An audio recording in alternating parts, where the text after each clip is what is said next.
दोस्तों, एक लड़की प्राइमरी स्कूल की टीचर होती है और उनकी शादी भी एक प्राइमरी स्कूल के टीचर से ही हो जाती है। दोनों पति पत्नी अपने शादीशुदा जीवन में बहुत खुश थे, लेकिन कुछ समय के बाद जो लड़का होता है वह पीसीएस का एग्जाम क्वालिफाई कर देता है। तो अब उनकी खुशियों में और चार चांद लग जाते हैं। वह अपनी ट्रेनिंग पूरी करता है और फिर ज्वाइनिंग कर लेता है। अब उसको ऐसा महसूस होने लगता है कि मैं पैसा बहुत कमा रहा हूं, तो मेरी पत्नी को जॉब करने की कोई जरूरत ही नहीं है। दोस्तों, वह अपनी पत्नी को उसकी सरकारी नौकरी से रिजाइन करा देता है।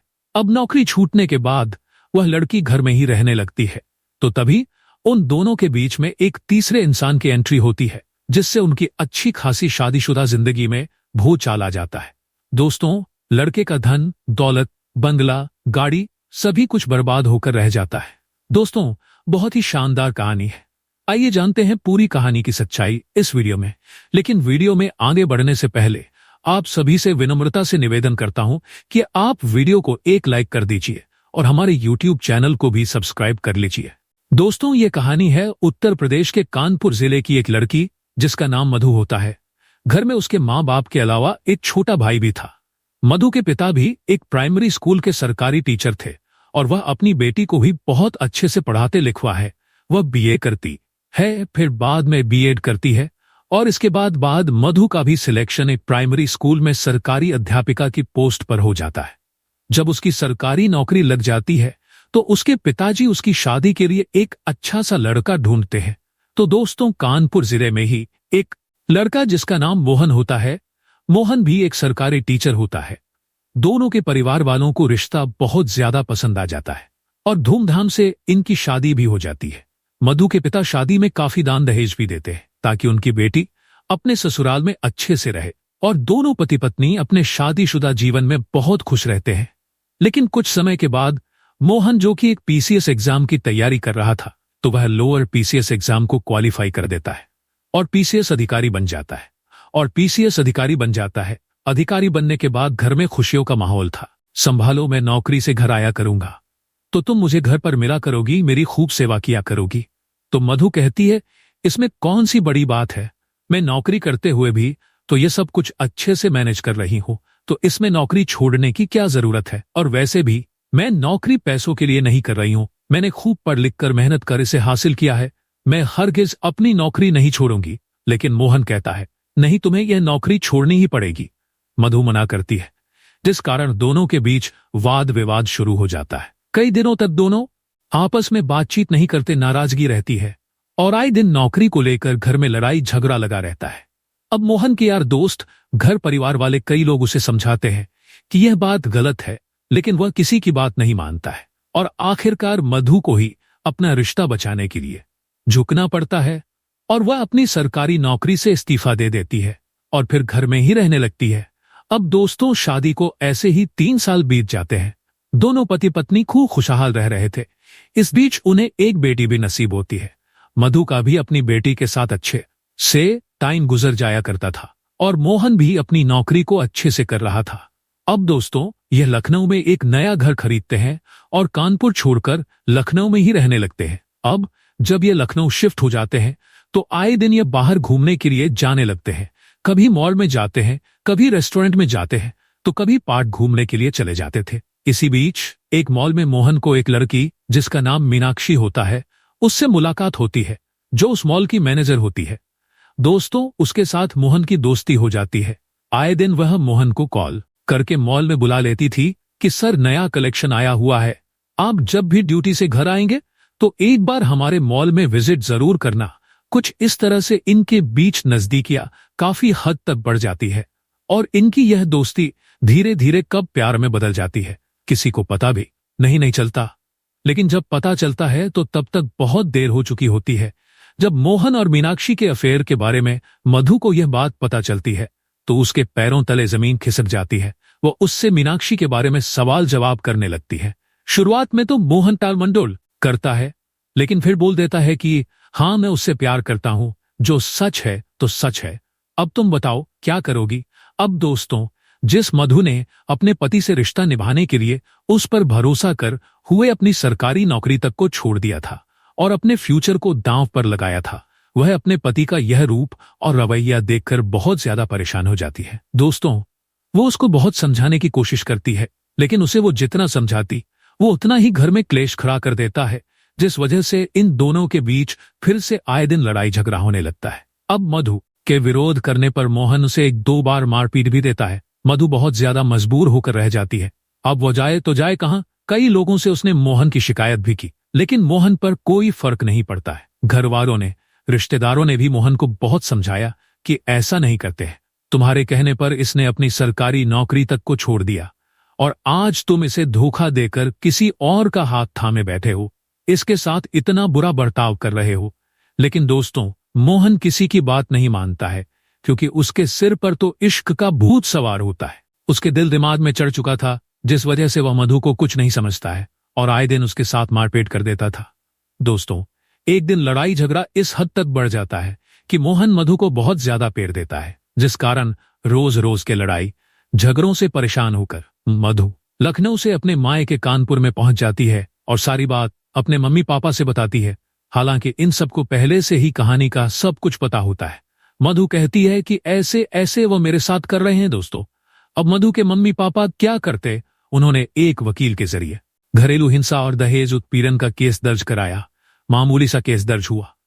उसके बाद वह इंतजार करने लगे कि कोई कार्रवाई होगी, लेकिन कोर्ट का मामला था। 1 साल बीत गया, 2 साल बीत गए, कोई कार्रवाई नहीं हुई।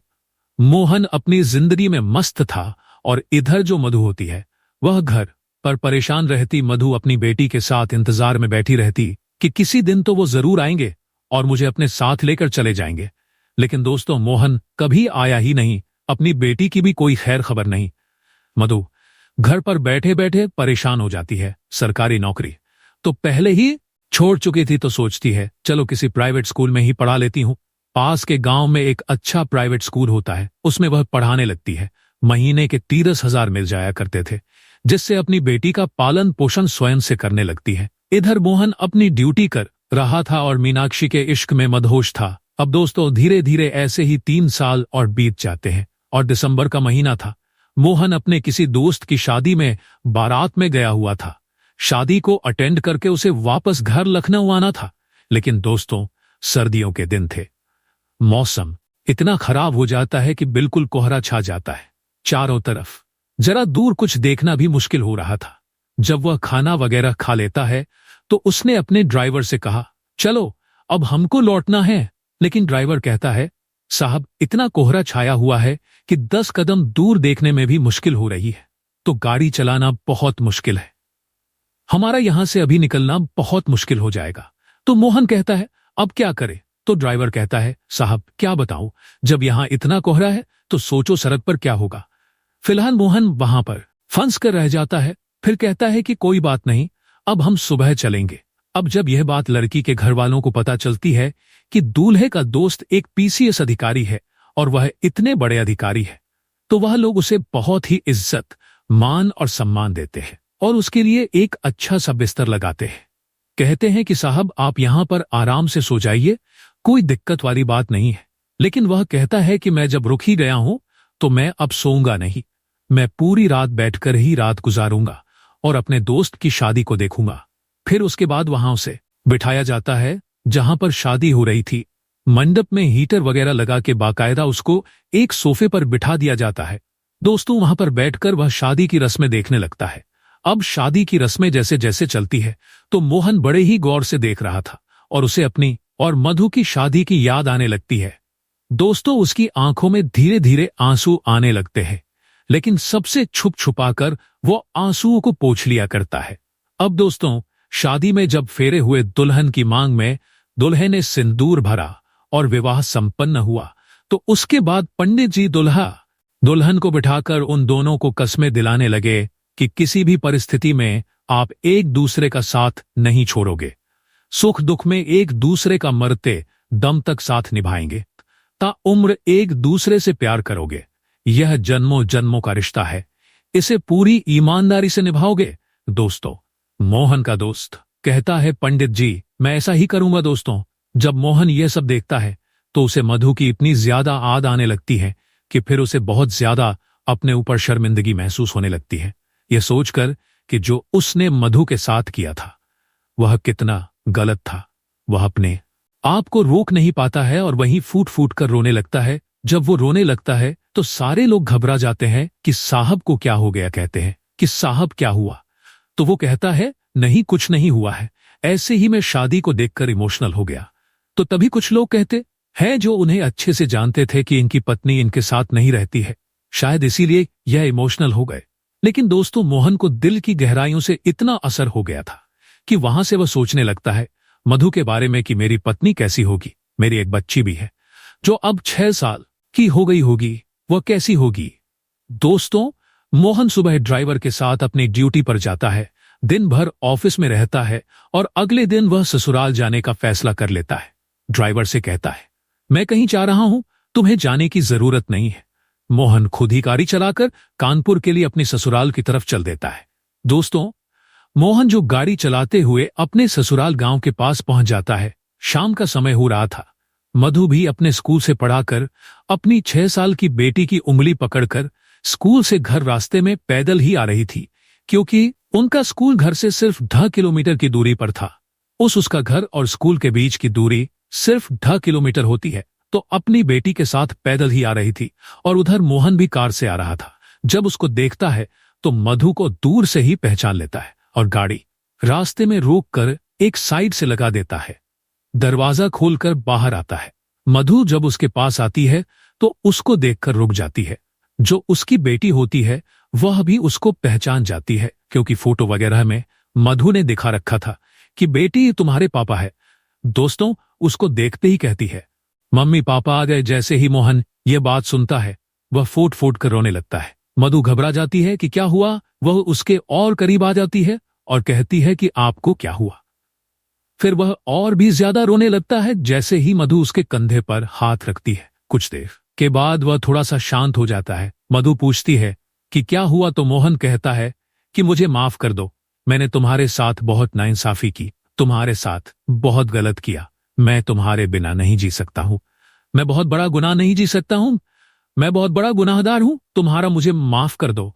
अब दोस्तों, वह कहता है कि मैं तुम्हारे बिना रह नहीं सकता।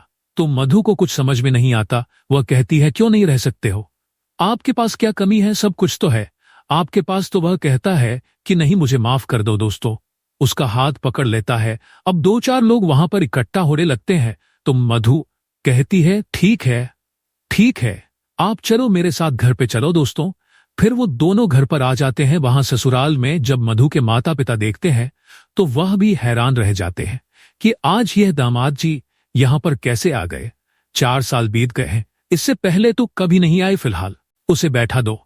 दोस्तों, मोहन के आंसू रुकने का नाम ही नहीं ले रहे थे। सारे लोग पूछते हैं कि क्या हुआ आपको। फिर वह सबको बताता है कि आप सब लोग मुझे माफ कर दीजिए, मुझसे बहुत बड़ी गलती हो गई। फिर उसके बाद वह कहता है कि मैं अपनी पत्नी को अपने साथ ले जाना चाहता हूं, मैं मधु को अपने साथ ले जाने के लिए आया हूं और इसे अपने साथ लेकर जाऊंगा। तो मधु कहती है कि मैं ऐसे नहीं चलूंगी, मैं तुम्हारी दूसरी पत्नी बनकर नहीं रह सकती। तो मोहन कहता है कि जैसा तुम सोच रही हो, अब ऐसी कोई बात नहीं है, मैंने उसे कब का छोड़ दिया है, अब मुझे माफ कर दो और इससे ज्यादा मुझे शर्मिंदा मत करो। दोस्तों, उसके बाद सारे लोग मधु को समझाते हैं, कहते हैं चलो कोई बात नहीं, जो हो गया सो हो गया, मधु तुम इसे माफ कर दो और इसके साथ तुम चली जाओ।